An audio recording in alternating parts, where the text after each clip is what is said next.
Welcome to That Wrestling Podcast. Welcome to That Wrestling Podcast. The good bad guys of Wrestling Podcast are back for real this time. We're talking all things of the week that was in professional wrestling.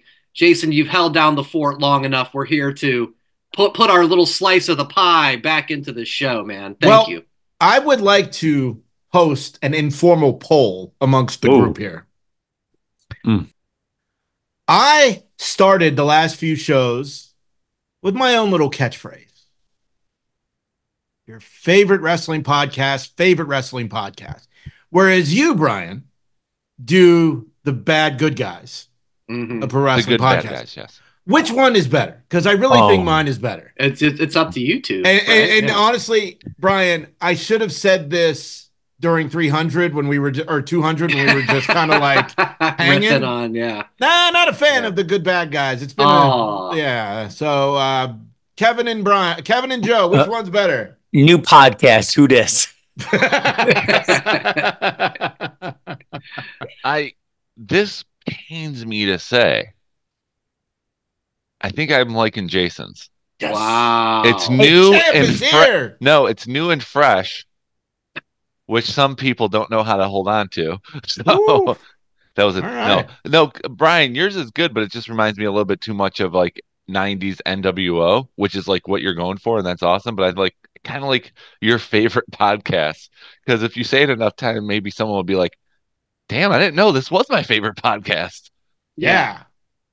I'm gonna need some time to reflect. As we possibly leave the memories alone to now whatever intro, however many weeks I've done that. I hurt Brian's feelings. I'm sorry, Brian. I like yours too, but it's like I do the Sarah McLachlan. Yeah, that change is good. Change is good. And we're in the second 200, so it's like That's true too.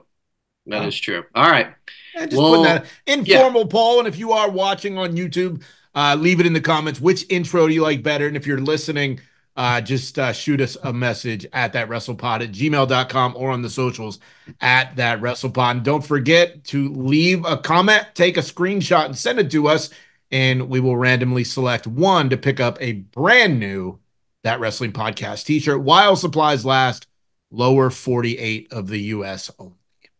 Yes, the contest rolls on. The person who I don't think has been on the podcast since like SummerSlam is Kevin. But really quickly, Jason gave the rundown of You're Louder Than Life. That's why you couldn't miss, and we're all big fans of a lot of the bands. So give us a quick little synopsis, a highlight, a low light of your time. You survived, clearly. Yeah. One, my back hurts. Two, being in your 40s and going to a 4-day festival hurts. Like every year, absolutely amazing. I'm a big music guy, right? Rock, metal. It was fun, partially because it's like it throws me back in my old neck of the woods. I lived in Louisville and surrounding communities for like 10 years. So it's like, it's nice to go back. It feels nostalgic. It's 10 minutes for where we used to live. And it's nice because I get to see old Kentucky friends. But one of the days the weather, right? The hurricane was crazy. So the one day Slayer got canceled. That whole entire day got canceled. So did Slayer Mayer, I heard. Yeah. Slayer Mayer, yeah. But John Mayer, sorry, no raining.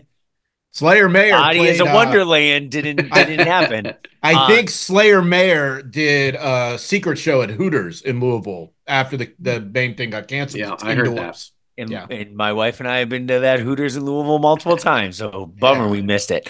But the overall event, absolutely amazing. My body I think I'm realizing it's not a wonderland. I think it's not a wonderland. It's a disaster zone. It's Slayer. I think I got about 8 more years in me. 8 more? 8 more?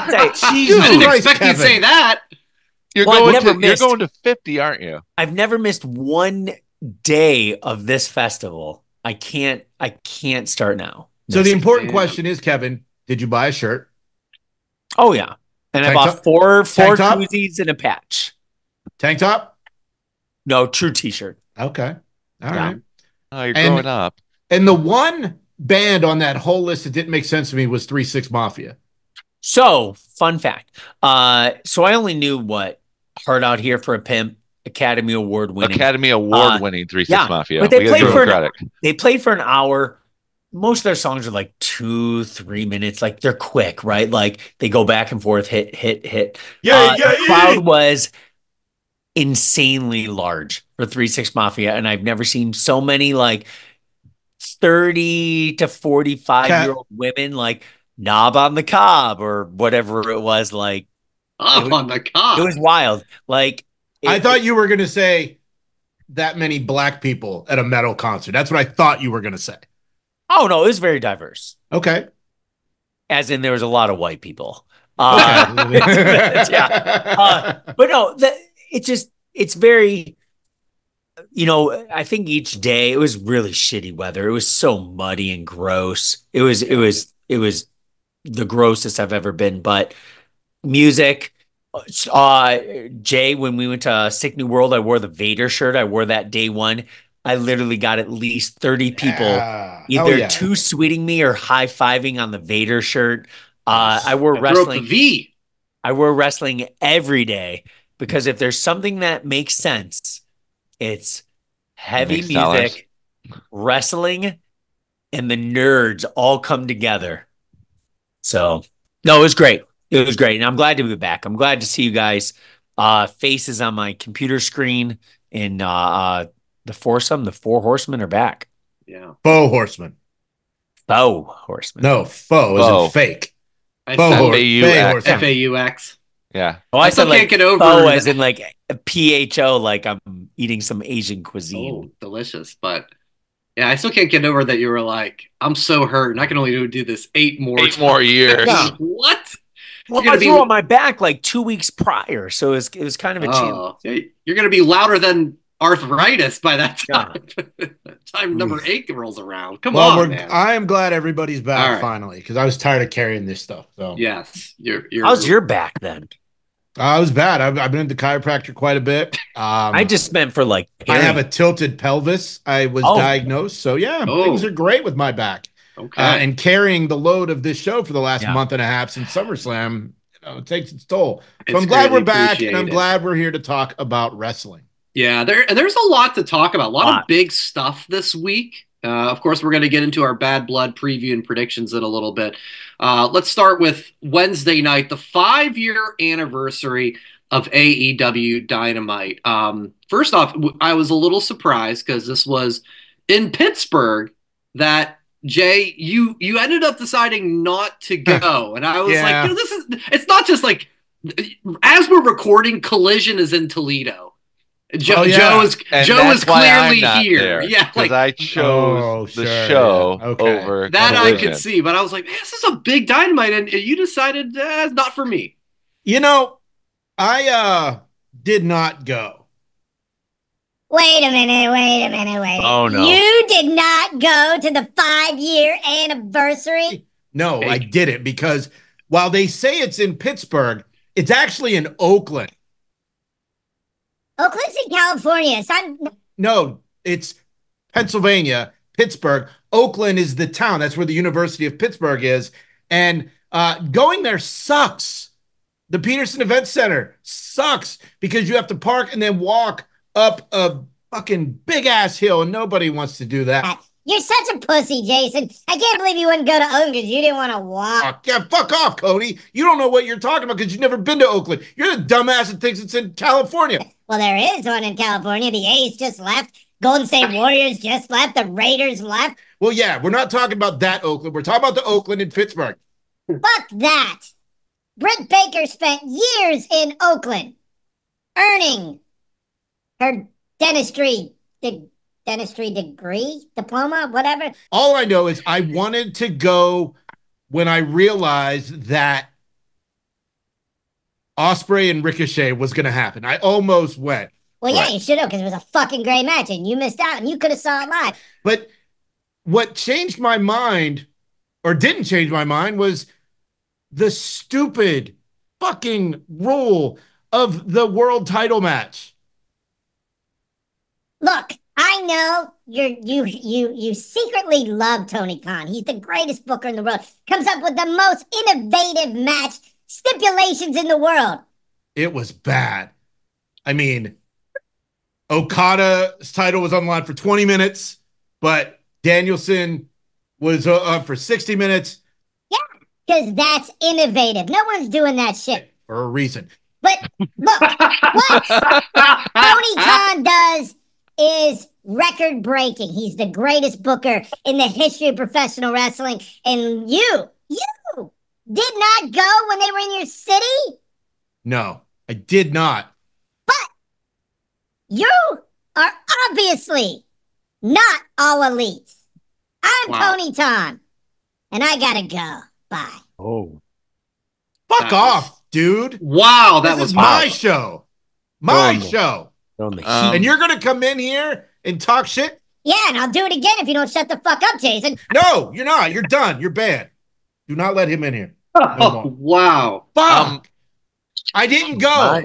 I did not go Cody brought to AEW. I feel like this segment is going to be studied by psychologists for years to come. Fuck off, Joe. Hey, what? I'm on your side. You just had an argument with Tony the entire time. I'm like, are we needed? The faux horsemen are back. Okay. Horseman, idiot. That's what I said, horseman. You said I think I said hoseman. Idiot. Okay, whatever. But okay. But the thing is, Jason, this hurts me again. I actually agree with you. Yeah, going to Oakland sucks. The end of the show, the 20 minutes, and then why even do that? We already knew there wasn't going to be a change anyway, so who cares? Because he's the greatest. Who cares? He's a virgin, Coney. He's a virgin. But Jason, was it a good match? It was cool. Okay. The substantial overrun was a bit unnecessary. Just do the show. You know, you could have saved time without saying overrun. When they make an announcement that they have up to 30 minutes for an overrun, well, Virgin Tony Khan, you just gave away that your show is going to go 30 minutes over. Why not say it and just fucking do it? Yeah. Wrestling is better when there's surprises. Fuck, man. The only thing missing off of that show that would have made it an A++ show is the Outrunners. And they didn't make it on, huh? Even though it was 2.5 hours. Yeah. The hottest act that they have right now. Online, on the shows. I just bought 2 more Outrunners shirts. Oh, you bought 2 more. So you have 3. I have 3 now. Technically, I have 3.5 because they made an FTR runners because they did an 8-man. I saw that. Oh, yeah, it's cool. No, I couldn't go. I mean, Brian, I realistically, and I don't know if you'll even remember this because of how long it was ago. I think the last time I was at the Peterson Event Center in Oakland was with you over 20 years ago. Because I think we went to a pit game. My dad had season tickets for a while, so like, that certainly makes sense. However long ago that was the last time I've been to Oakland because that place sucks. Wow. And if AEW was as great as Coney Tom says, they'd be at the paint can. Shout out to Julius Page and DeJuan Blair. All right. What did you guys think of the show? I mean, we had the big, I don't know if you dream match or just Ospreay and Ricochet. They're back together. Shelton Benjamin appeared. MVP brought him out. Jay White was back last week. Mm-hmm. As soon as he was there, I'm like, he will be the first one to come. Called it. And, you know, it's Shelton Benjamin. It doesn't matter. I still called it. It needs to be Lashley. We're building. Slow tease. We're building. Exactly. Yeah. The ladder. I like Shelton. He's good. Debuting. Because Nana said, hey, I'm a wrestler. I used to be a wrestler, right? And he was kind of challenging. And then MVP said, hey, my business associate right here. The complaint department. Shelton's always been buff, right? Yeah. Suit, I could never pull off that type of suit with the color combo. But Shelton hasn't been gone that long, so he was already in shape when he was released by WWE. And I don't want to look it up to imagine how old Shelton is. He's got to be what, 45? Like the dude, I'd say 43, 44, maybe 46, 47. Dude looks well 20s. Kevin, like you know what they say, black don't crack. You don't see. Yeah. R-Truth is 34, actually. Yes. R-Truth probably like 75. He got exactly what was coming to him. Oh, I knew we'll get to that. But I did enjoy that little interaction. It showed MVP being serious, Shelton throwing a little bit of I don't even want to say comedic flavor, but he sipped the coffee. He's like, "This is some good coffee." Put his arm around Nana, walked away. Right. I enjoyed the backstage segment because I feel like it's going to increase next week. Maybe next member. Next week, maybe next member. Are we going to get Swerve turning on Nana, joining MVPs? Who knows? I enjoyed it. MVP even my thing just went a little crazy. Can you hear me? Yeah. Okay, just keep going. MVP even approached Mercedes Moné. Maybe moving into that direction, possibly. You never know. Terrible. She's terrible. Well, maybe MVP. You know what's funny? I was things. This is one of the few shows that my wife Jessica was actually watching because she can't stand AEW, and the first match watching Ricochet and Ospreay, which she likes Ricochet and thinks Ospreay's entertaining in some ways. She's like, her response was, "Wait, Ricochet gets to be a contender and he's only had like 3 matches?" I went, Mercedes didn't have 1 match and had a title shot. She's like, yeah, this is AEW. They are the D show. Oh, now she gave him the D show. Super indie. Damn. Well, they're going to be around for a while, guys. It was finally announced on Wednesday. It's been like the discourse of online wrestling for God knows how long about what's going on with the TV deal. Well, it's official. AEW has re-upped with Warner Brothers Discovery. It looks like it's a 3-year deal with an option for 4. I think the biggest things coming out of it are they're going to be able to show Dynamite and Collision on Max. They will also be putting their pay-per-views on Max. It looks like it's going to be the UFC model where you have to subscribe to ESPN Plus and then you still buy the pay-per-view. So they said it'll be a reduced cost. Maybe it's a couple bucks or who knows. It'll probably be 40 instead of 50, I would imagine. Right. So, it's not the Peacock model in that sense. The other cool thing is that the AEW library will be going on Max. So you'll be able that's the only thing I'm interested in. So that'll be cool to be able to go back and look because we haven't really had that yet. So. I can't wait to go back to that episode of Dynamite on the Jericho cruise that I sang Judas for the first time because I started it. Yeah. Yeah. Any other reaction, guys, when you heard about the deal? The other thing, no Rampage. Rampage was not mentioned. Cancel. Does that mean that I was right with my prediction? Because I said they'd be losing a show. I think you said Collision was going to be off the air. We'll have to go back. But any show. I don't know. I felt like I should get half a point for that one. Half a point. We'll see. Kevin, go ahead.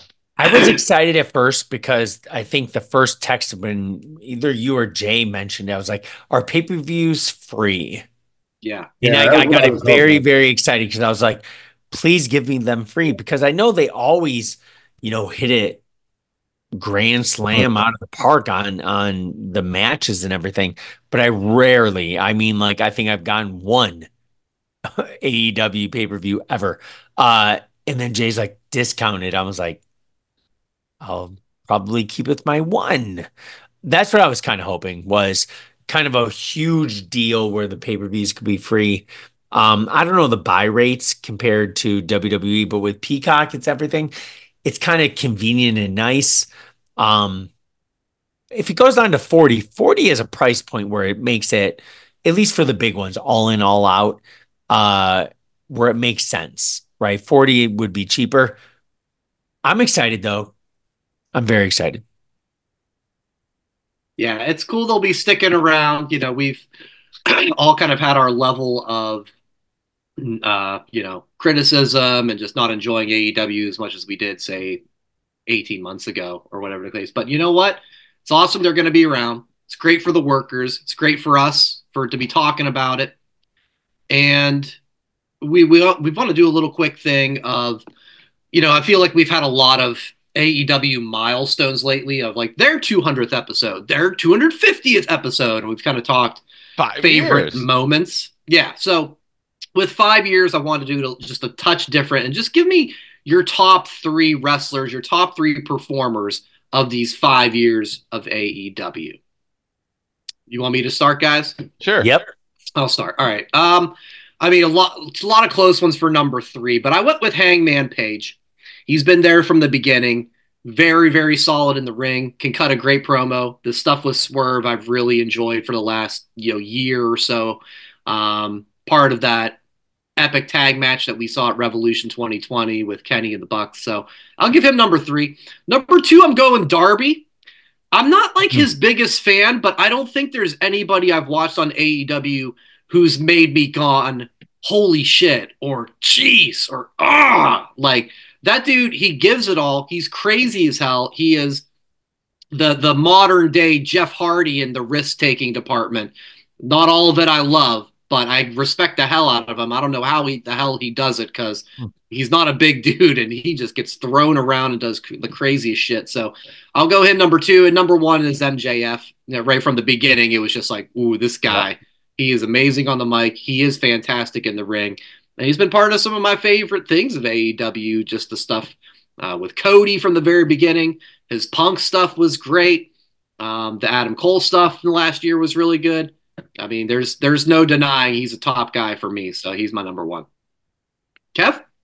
I will say that's a very nice list. Excuse me. I'm gonna go 1, 2, 3. I'll switch it up.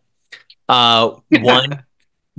Joe throws his hands up in disgust. I'm just throwing that up there because I want to start off who I think is the top of the top, and I've sang his praises. I own his T-shirt. MJF. MJF is one of the main reasons why I love AEW at times. I get frustrated at AEW at times as well. But MJF, when he flirts with the being a good guy and then just being such a terrible person, it's absolutely magic. Absolutely magic. Mox, I'd say number 2, just because I feel like he's had a career adrenaline shot in the leg, doing great things, and it's like he can leave a little bit to take care of himself. He has some demons in his life, and then he comes back, and he propels, and how can I put this? I feel like he's more of himself than he was in WWE. I feel like it doesn't seem like he's the lunatic fringe, right? It just feels like he's not acting. I love that Mox is kicked some major ass. Excuse me. And then number 3, first ever champion, I want to say Jericho. I know he's gone hit or miss on a lot of character changes, but at the end of the day, he's one of the best. He's like the Hogan of WCW with NWO. He is the mainstay, legitimate name on that roster. He could retire tomorrow and he'd be one of the best AEW wrestlers of all time. Jericho, number 3. Yeah, they wouldn't be where they are without him, for sure. Bingo. Joe? All right, I'm gonna change things up a little bit. I'm gonna go 2, 3, 1.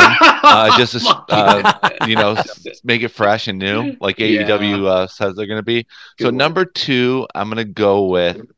While I did not like his title run, mainstay in AEW, Kenny Omega.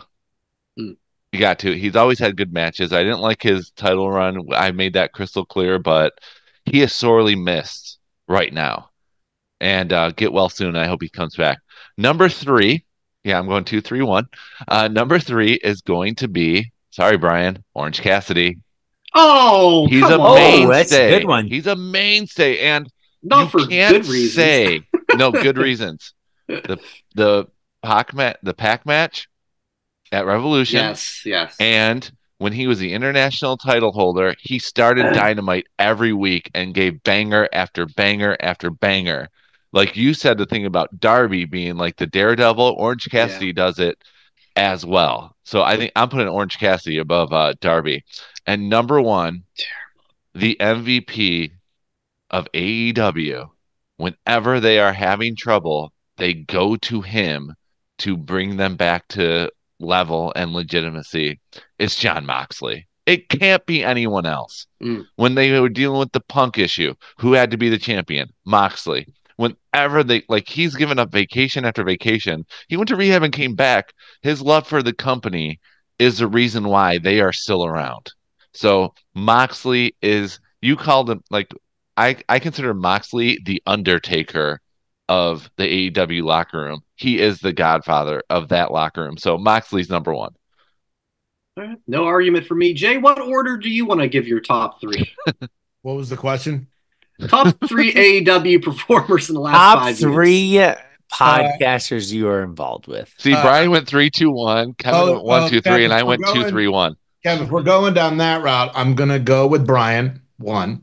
Oh, duh. 2, and then 3 will probably be Gerard Bonner from Women's Wrestling Talk. 4 would be Honey. Then it would be Will Ferrell, and then Seth. Yeah, so no, I mean, obviously, I think the MVP of the first 5 years has been Moxley. Yeah, from the moment he ran down those steps at the MGM Grand at Double or Nothing, I was in the 4th row. Which you were there. Mm-hmm. Then there's Chris Jericho, of course, because he's the veteran guy there. And finally, I mean, you could go any different directions, but a guy that I think is the future of AEW is Brody King. I would think Brody King would be the one to defeat Bryan Danielson and end his career. It does many different things, including a young guy on the way up. You put someone over on your way out, and you have a guy that looks like Brody King, who looks like a real wrestler. Like he could have been, he could have been in World Class in 1980 up against Bruiser Brody. He could have been that monster in Japan against Stan Hansen. Like, I think Brody King is the guy. So, while I don't know what the question actually was, that's my answer there. And Tony's not allowed back on. So, all right. Well, that's probably for the best. That'd be a big step up from not making the PWI 500 to ending Bryan Danielson's career with Brody King. I know. All right, let's move on to NXT. Again, a big thing for them. The CW debut. Big show in Chicago. A couple of the highlights we had. Oh shit! Our special guest is coming on already. So put a pin in that. We'll put a pin in that. All right. Let's talk Bad Blood. Let's talk. New segment. Who dis? All right. Literally, and we're talking about Bad Blood. Show yourself. Right. Blake, you there, buddy? What's up, guys? Hey, there you are. We can't see you. Let me get this video turned on here. Like the masked man? We're not supposed to know what his face looks like? At least we all can read. It's like the mask. He's the what was it? Flare Scorpion? What was it? The mystery man. The Black Scorpion. We know who it is. Mystery no more. So yeah, we always do this every WWE PLE. We bring on, along with the 4 of us doing our preview and predictions, we bring in a guest picker. And so I want to welcome this week's guest. He is the host of the Wrestling Reaction YouTube and podcast.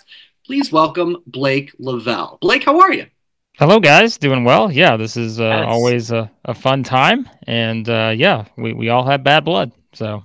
And I got that Taylor Swift song in my head. Anyone else? The greatest. Yeah, thanks. Guilty. Did you know? This is an actual thing, and I'm not just making this up. There is an auction website.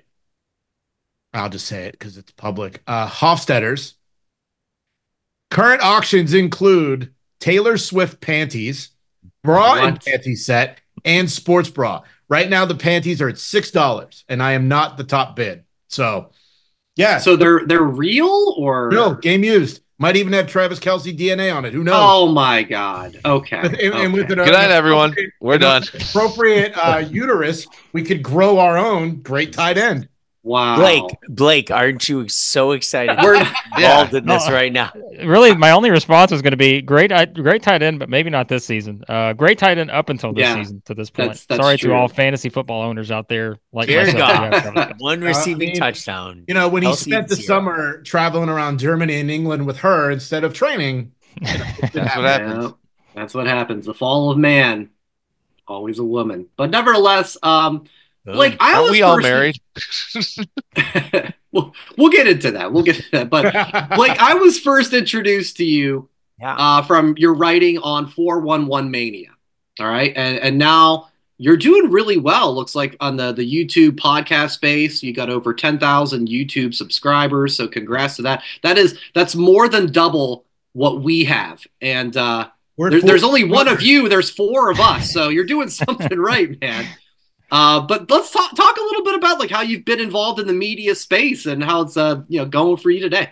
Yeah, no, I appreciate that, guys. It's I mean, I started sort of my wrestling stuff, with 411, and it's funny because I had actually written for 411 like back in like 2007, and that was back when they were covering sports and all this stuff, and just went in a different path, and actually I do sports writing outside of this, and so that's kind of always been my thing, and so I bounce back and forth between wrestling and sports, and so like I found my way back there, and at the time I was like, I like to write, but I also like, I just want to do this, right? Like I want to just turn a screen on or turn a microphone on and just talk through it because writing's hard sometimes. I'm like, I don't want to write anymore. And so I decided to do the YouTube channel, and what do you know? It just kind of took off because, like many people, I try to come up with all my conspiracies for storylines and try to think what I think's going to happen, and then usually it doesn't. And for some reason, people just either found that funny or informative. It's one of the two, I guess. But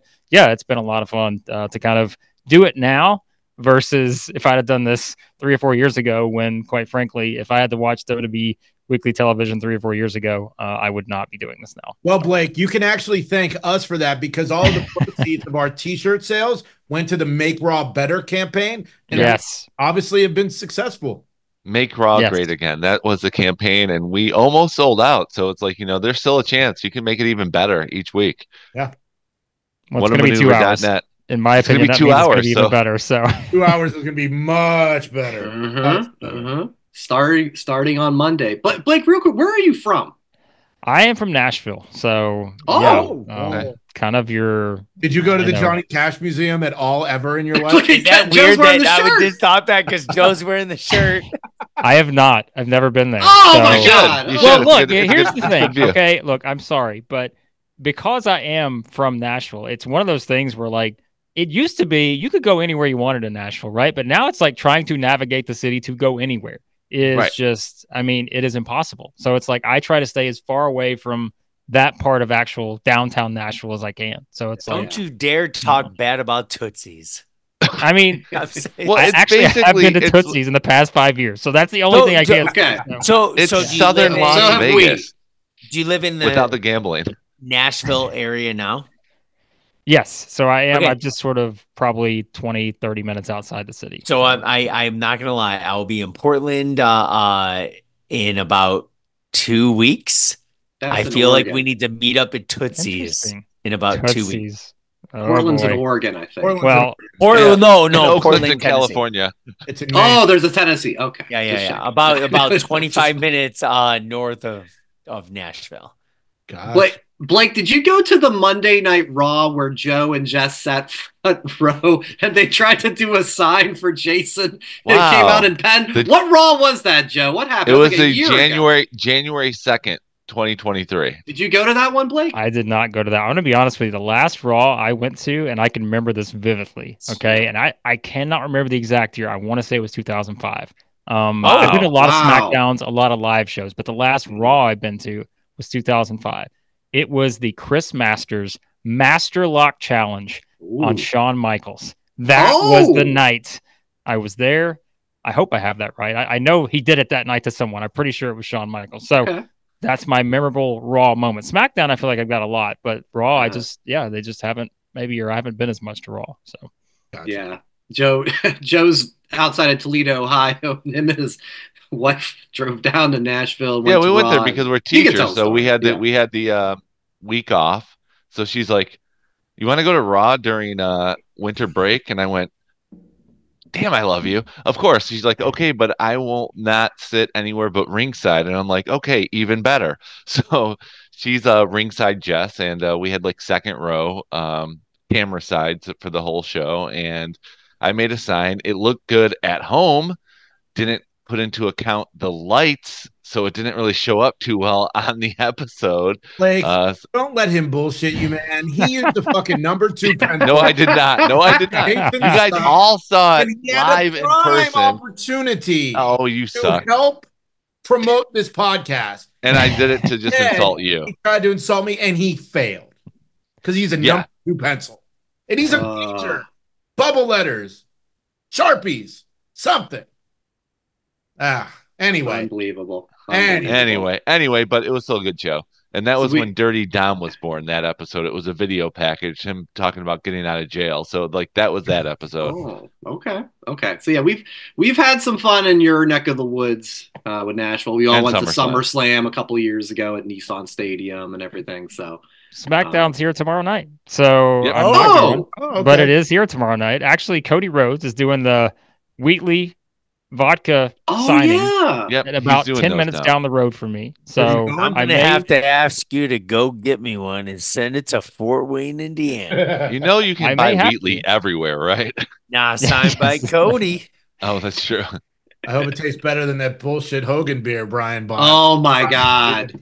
Have you had that, Blake? Do they have that down your way? I have not had that, no. You're lucky. Don't do it. I'll send you the link to our SummerSlam vlog that we just did in Cleveland. We did a taste test of it, and we'll just leave you for your own imagination to see what happens when you watch it. It's not so good. So yeah, we've been doing this all year with the PLEs, and I mean, I said it, and Jay was kind of thought I was half joking, but I was like, this is important because we're getting close to the end of the year. And we've been keeping track of the standings. So, I mean, I figured we've got Bad Blood. We probably have a Saudi show, I think, is next. Survivor Series. And is that it for the PLEs for the year? I don't know. Are they going to do a December one? I don't know. Bragging rights. Maybe. Great balls of fire. Yeah. So Thanos Heavens. Who knows what's going to be? Thanos Slay and Goldberg comes back. Oh. So Kevin is the keeper of the pick standing. So Kev, can you share with all of us where the standings lay as we go for our picks? For sure. I'll keep it quick. Jason 24, Brian 33. We keep, get 1 point per accurate pick. Joe is at 43. Guest picker is very strong at 42 right now. So Blake, you have very, very high pressure on you. Mm-hmm. And I'm right in between Joe and guest picker with 44. You're above us. I'm between you and the guest picker. So confusing. I'm somewhere in What are you doing? I do teach math. So Kevin, who's in first? Kevin. Right. Oh, me. But I will say I have been drinking a lot of beer this season. Okay. Kevin, you lost 3 points. So I'm in the lead. No. The guest picker's in second. You're in I feel third. like I'm like Sandman in ECW. I've been just tugging it's beer. Terrible. Okay. So Kevin, because this intro has gone on way too Kevin, yes, it has. Guest picker, then Joe, I think, are the top three. No, Kevin, Joe, guest picker. Kevin, Joe, guest picker. Okay, thank you for clearing that up. Okay. So, Let's all right, so started. we do this round table, just going around, just like ESPN College Game Day sort of thing. Yep. Give the match, give a couple quick little thoughts, and tell who wins. We'll keep it rolling. Why don't we start with Liv Morgan, Rhea Ripley? We've got Dom in the shark cage. Blake, start us off. Yeah, I think this is one where they have to continue this, in my opinion, which for some people that may be a good thing. Some people it may not be a good thing. And I think they're going to continue it in a different way, though, because I feel like, as you guys have probably heard, it seems like there's a lot of momentum towards maybe someone like a Raquel making her return, getting involved here. Dominic stuck in the cage. I still think Dominic is going to have a weapon in his pants for this thing. Yeah, he's going to pull Hey-o. something out of his pants. Somehow help Liv win this match. I think Liv wins, and I think they need to get this women's title to someone else in terms of like not just Rhea and Liv anymore. Get somebody else involved, and maybe that's what they do here. Tiffany has the Money in the Bank briefcase still. That could be a way to get Liv without Rhea winning, which is cool. Could be an angle. Okay. All right. We got Blake down for Liv. Joe? I'm going with the opposite. I think this needs to end. It's been going on too long. Rhea ends it at Bad Blood. All right, Jay? What I think is hilarious is they're saying, oh, Dom is claustrophobic, yet there are no windows on the shark cage. That's what I find. It's not a wall, yeah. Yeah. And obviously it's flashbacks to his time in the joint. So I'm sure that has some PTSD effects. So overall, though, I do think that Liv will retain because Rhea doesn't need the title right now. The story, I would be even fine with a Tiffany cash in. I think that would be great. So I will go with Liv with the win. I'll also go with Liv too. I think, we got to keep her strong. Her and Dom took the loss at the last PLE. So yeah, how the shenanigans get in, like you said, maybe Dom drops a little something from up high in the shark cage that Liv uses. You never know. Maybe a return, but either way, I think Liv comes out as the winner. Kev? I'm gonna stay with the majority. Joe's gonna be solo. I'm going with Liv. I feel like Dom's gonna maybe drop that carved up toothbrush, that shank from his skills in the pen. Wow. It certainly could happen. Certainly could. All right. We'll Probably take that. Not. Yeah. No one's dying tonight. I don't know. It's bad blood. It's bad blood. We're promising some violence, so we'll see. We shall see. We'll stick with the Judgment Day theme for match number 2. It's Finn Balor and Damian Priest. What are you thinking here, Blake? Yeah, I initially was going to pick Balor about a month ago, and I'm like, they're clearly headed towards this, but I'm going to change it towards Priest. I just think that they have more in line for him probably moving forward in terms of like a singer's role. And oh, by the way, like Balor, in case anyone forgot, because they've only defended the title in 100 days. He's still half of the tag team champion, so I'm like, you feel like Balor needs to win this thing, but at the same time, I'm like, he's clearly still a tag team champion. And I think this is where maybe they start to venture off with the Wyatt 6 with the Judgment Day. So I'm going to go Damian Priest, and maybe he can move on to something else from here. All right. Love that analysis. Joe? Hold on there, Jay. Hold on. No, I went second. It's Jason. It's Jason. Yeah, Brian. I know how you guys are on my screen and the order in which you got. So Joe was second. We'll go back and listen to the tape, but go ahead, Jay. Why not? No, Joe can go. Go ahead, Joe. He's frozen. Okay, Kevin, what do you think? Okay, never mind. I actually got to agree with Blake on this one because of the tag team titles. I was thinking Balor because I felt like he needed it, and I felt like we were going to get a Damian Priest team versus a Judgment Day team at Survivor Series, but I don't feel like that's happening anymore because of the tag championship, and I feel like Judgment Day is moving on past Priest. So I'm going with Priest because he should have bigger fish to fry. I wanted Finn Balor to win this because I think he needs to become something.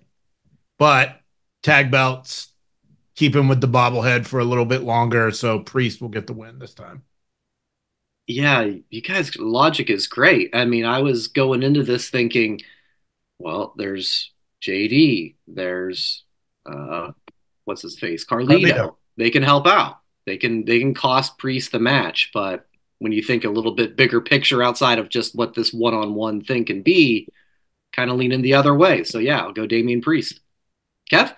I 100% chalk. Jason hasn't referenced the chalk comment in a long time. I want the Finn Damian to end. Go on. I feel like Damian, babyface in this situation, has to prevail. I'm going with Priest. All right, fair enough. Match number 3, it's the SmackDown Women's Championship. Nia Jax defends against Bayley. How about it, Blake?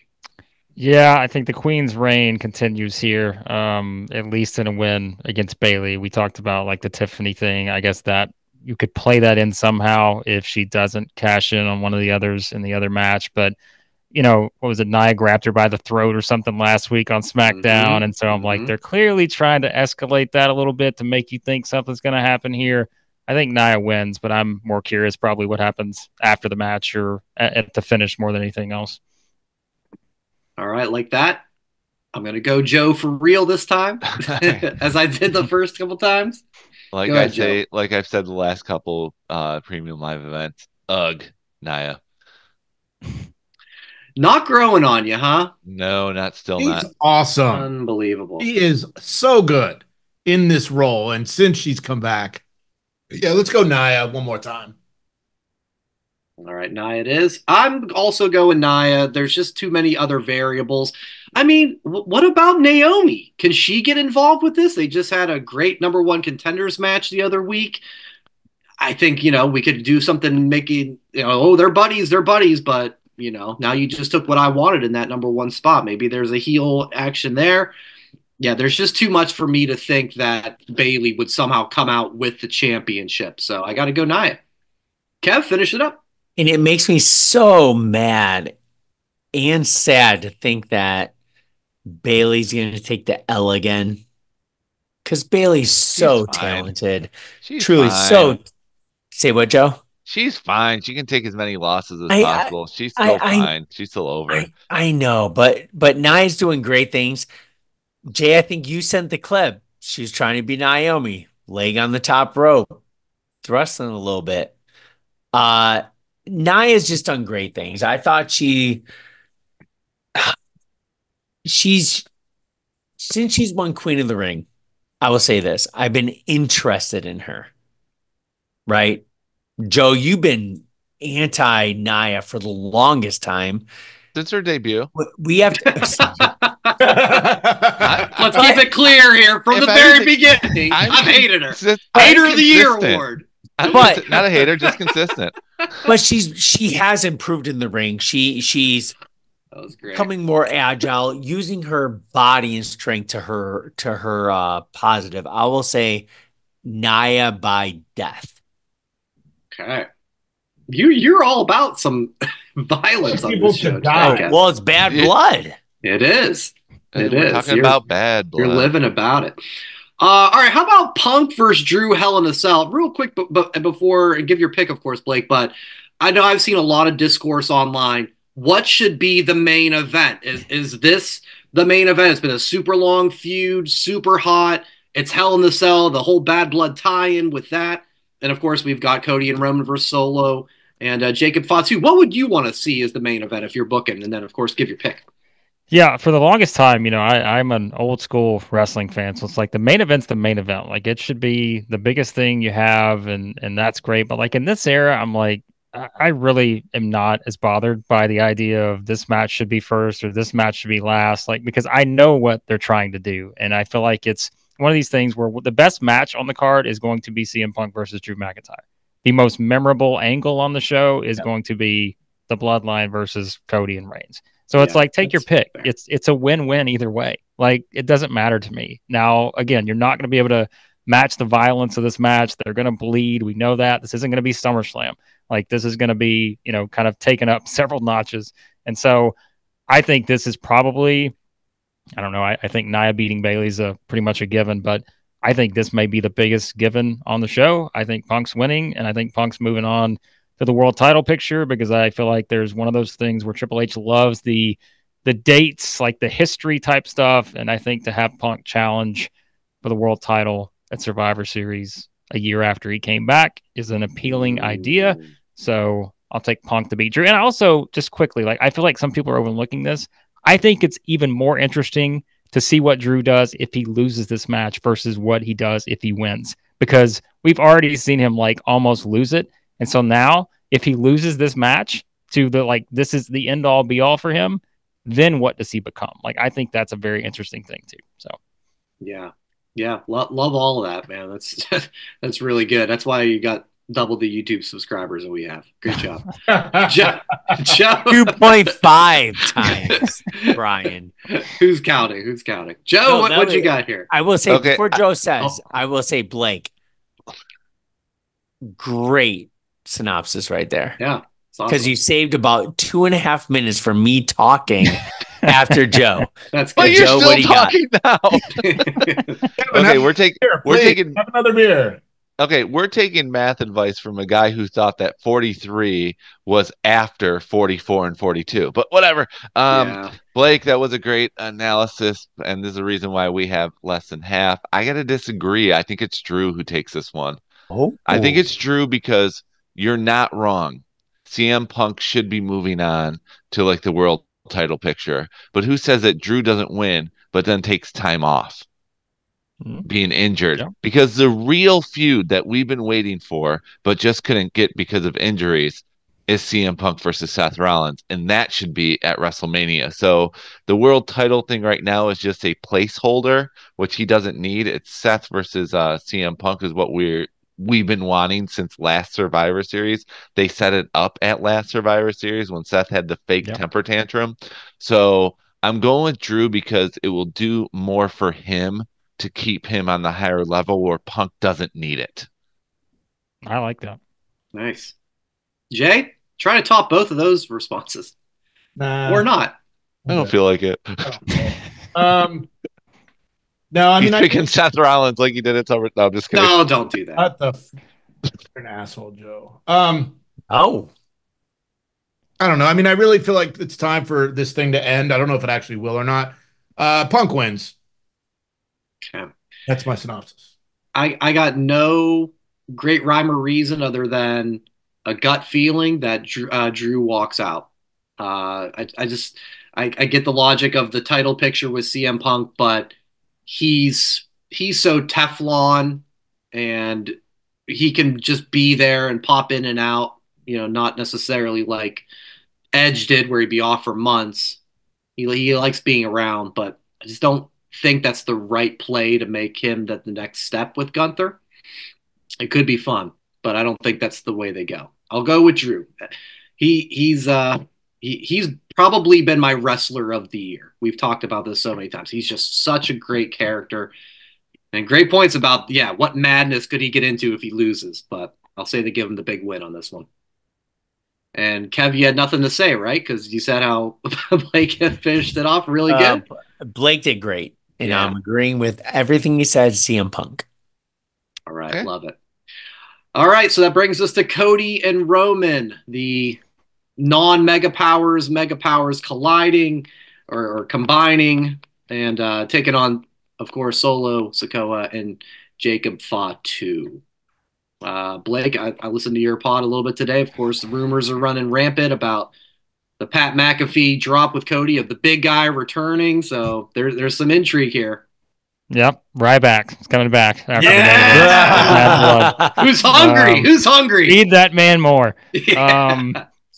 Look, I think, guys, this is way more difficult to predict than I feel like most believe, because I think there are so many ways you can go here. I'm like, look, Roman wins. That allows him to get the title shot against Cody. They do Cody Roman 3 at Crown Jewel. There's an option. And Cody did tease what was the other thing he said about there's going to video package, some kind of video package that's going to make clear the title implications. What I took from that is, could this be the same thing they did with Bayley, Naomi, Tiffany Stratton, and Nia Jax, where whoever pins whoever then gets the title match against Cody at Crown Jewel? So if they do that, I'm like, Roman pinning Solo is your only option. He's not going to pin Jacob Fatu. So then you do Cody Roman there. All right, there's one possibility.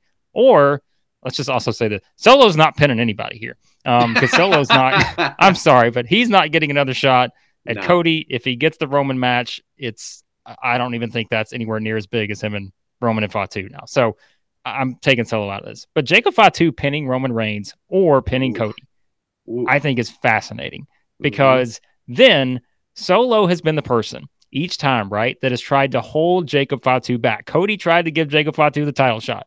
Solo's like, he gives him the death stare, right?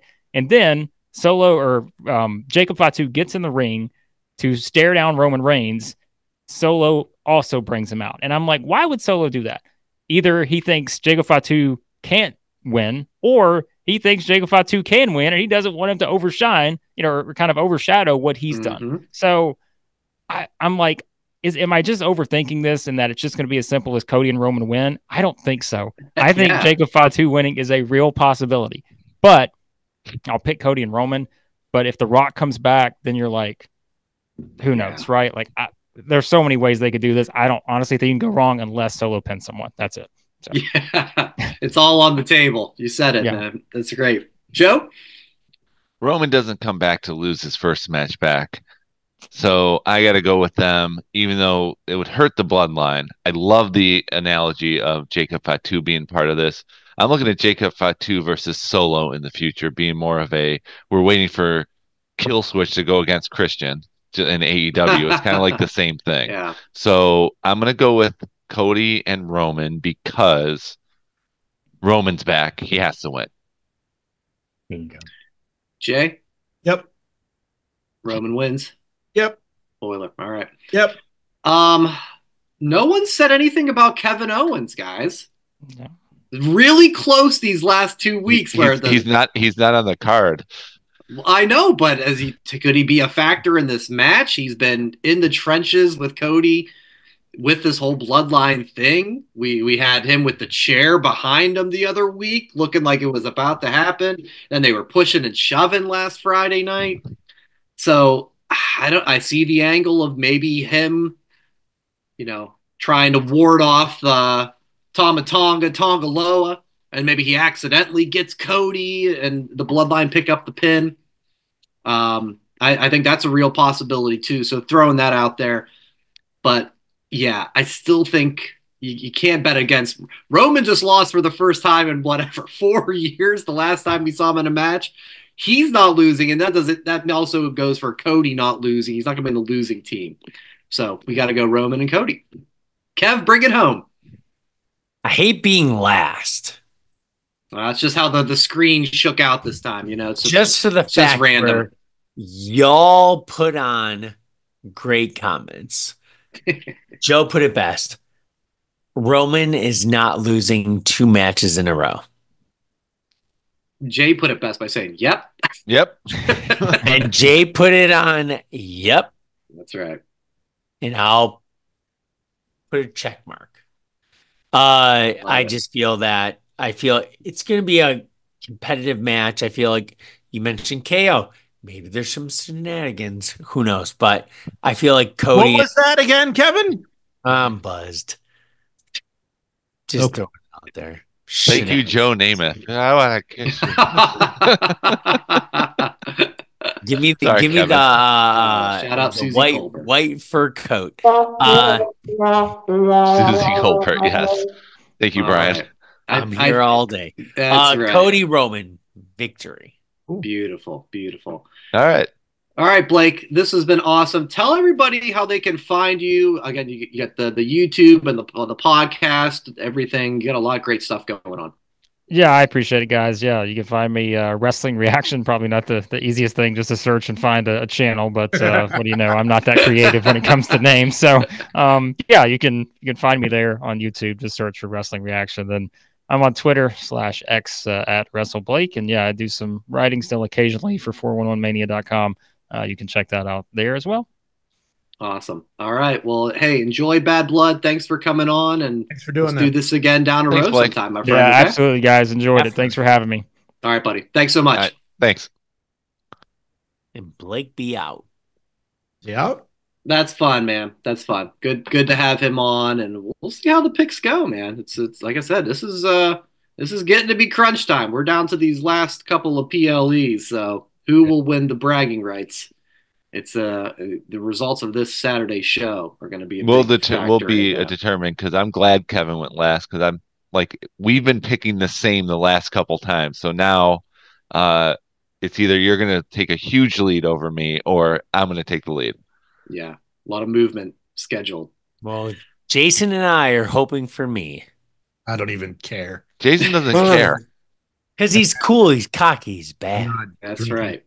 So. Not just a shirt. Let's quickly, guys, because since we end up doing the picks just a touch earlier than we had anticipated, it was a hell of a Monday Night Raw. Yeah. We had a couple of heel or heel-ish, Miz turning on Truth. Finally! Oh, I'm so happy R-Truth got what he deserved. He's been trying to leech off of all of these other talents for years. Got what he deserved.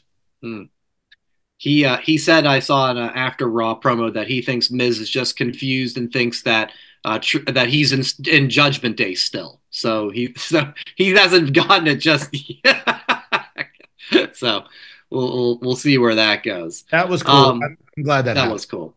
I think Miz is a guy. Miz has probably turned not nearly as much as say Big Show, but I feel like he turns at the right times. Like when he becomes a good guy, it's like, yeah, time for a good guy Miz. And when he doesn't turn good guy, they just cheer him. He never does anything to be a good guy. That's fair. Yeah. That's fair. It's just it goes. I feel like it always goes the right way. It's like, yeah, I think people are over him and R-Truth. It's time to make him a man. I would like to see him link up with this Final Testament. Can we get Gothic Miz? Goth Miz? Ooh, Goth Phase Miz? Let's have it. I don't want Cross to be just the guy who was like, yeah, good, you listened to me, and then go do your thing. I want him part of the Final Testament. I want to see him like in all black, dye his hair black. Let's see what that's like. He can pull it off.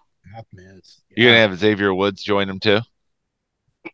Well, I think he's resisted the charms. I would have liked to have, yeah. That match, that ending, Woods and Mysterio was awesome.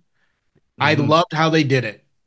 And then the reaction of, I didn't mean to do it. It was an accident. Like, so good. And I haven't really been high on the New Day for a long time. And I've kind of got interest in them now. I think this is cool. Whether one turns or they both turn.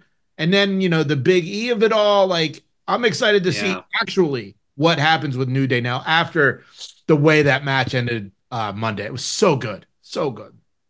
And then it continued on with the grabbing of the leg of Chad Gable when Kofi was in his match, and they did a backstage thing where Kofi was questioning him, like, why'd you do that, man? And all this stuff. So it's interesting. And I think, you know what?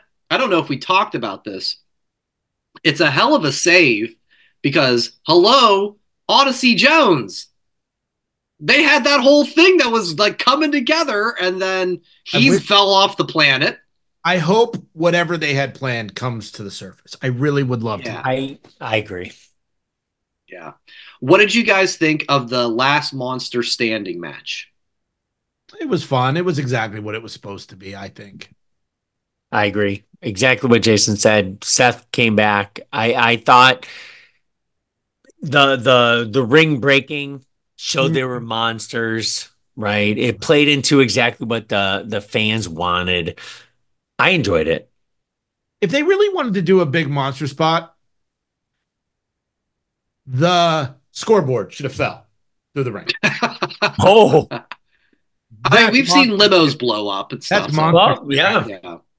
Yeah. There's some angle there. Possibly. I did not expect Rollins to return. Me neither. I thought maybe he was still in jail from, when he jumped over the railing at the Bears. Colts chair. Yeah. Colts jail. Bears, Colts. Hilton pushed him over. But what's really funny, I guess he was at the Baltimore game Sunday night. And they showed him on the sidelines, and I think Angel Reese was there too from the WNBA.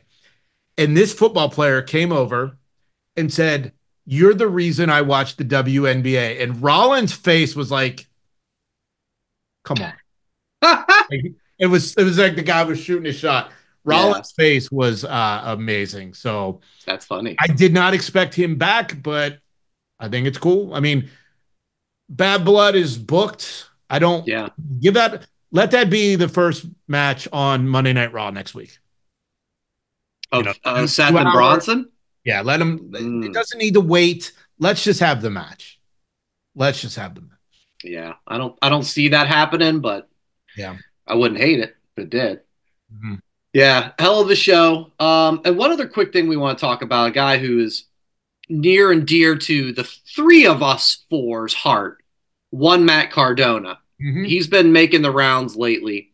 Probably about a week earlier, he put out this kind of like career retrospective video, which was really well done. It was like a WWE production that I was like, what the hell? This was awesome. So I think he's, talking about that. And he was being interviewed and it inevitably came up like, would you like to go to AEW or WWE? You've done this indie thing for a while now.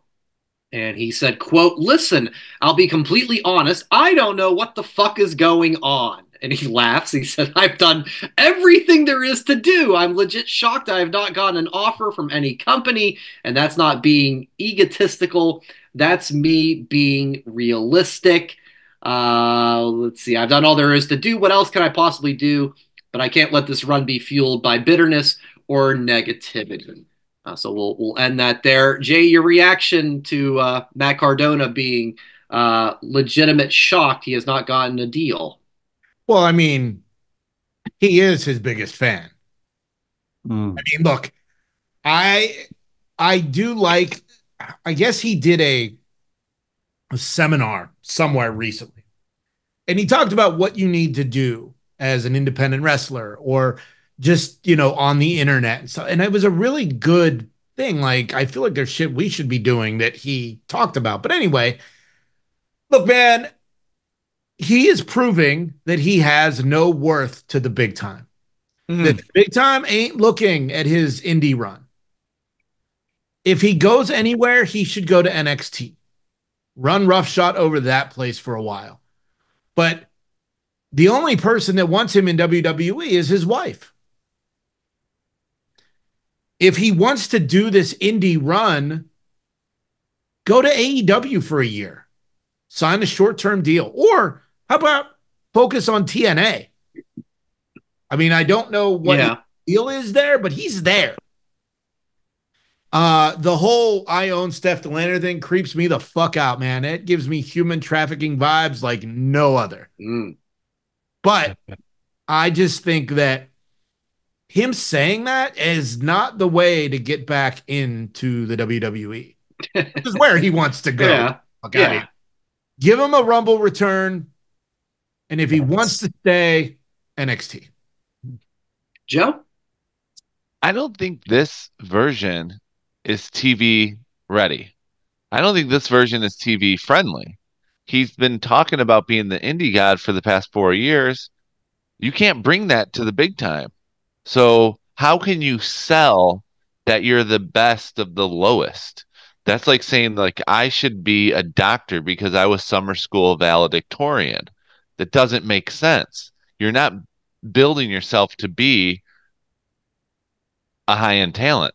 So I'm not shocked. I think what he's doing is great for indie wrestling. I think what he's doing is great for his brand, but it doesn't translate to big-time wrestling. Sorry, it doesn't. Brian, what do you think? So I think I like your NXT idea, now that they're on CW and you can see how they've done some really nice things with Ethan Page, with Sean Spears, with these veteran guys. And that's the thing. I think he's 39 years old. I think he might have said that in the interview. Like, I got time left, but I'm not getting any younger. So that's already kind of a strike in some sense. I think there's a great angle, of course, if you want to play the gimmick with him and Chelsea. I think that could work. I think that's we Chelsea's bitch.